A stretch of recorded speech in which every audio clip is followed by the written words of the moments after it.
On July 2nd, 1881, that terribly hot day, Guiteau holed himself up in his room, first in room 222 in the Rig Hotel in Washington, writing as usual. When he set out to kill President Garfield, he had with him a gun, an autobiography, and his book.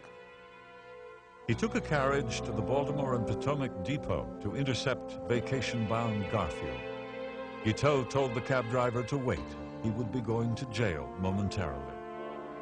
Garfield and his party walked through the waiting room on their way to, ironically, parlor car number 222, the same number as the room number of Guiteau at the Riggs Hotel.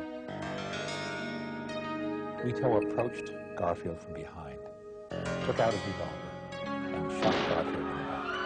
The bullet pierced a nape and lodged in Garfield's pants. Guiteau fired again, very wildly. Garfield fell to the floor, crushing his silk top hat. A policeman named Kearney grabbed Guiteau and demanded, "In God's name, what did you shoot the president for?" Guiteau's reply was beside the point. "Have me put at the front of the jail, 3rd story, and I'll have you made chief of police." A doctor examined the president and said reassuringly to Garfield, "I don't believe the wound is serious."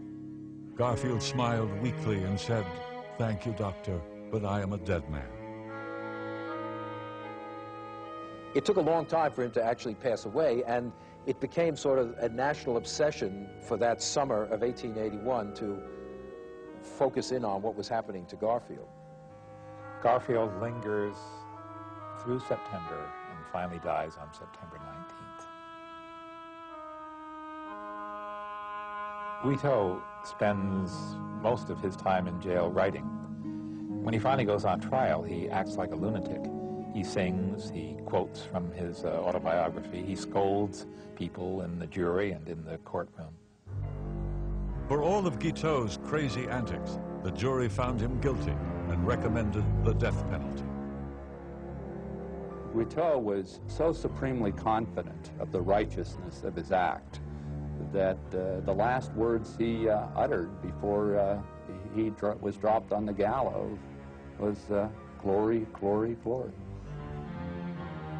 Guiteau went to his death on the gallows believing that memorials would be erected in his honor once the nation recognized what a service he had rendered in assassinating this president.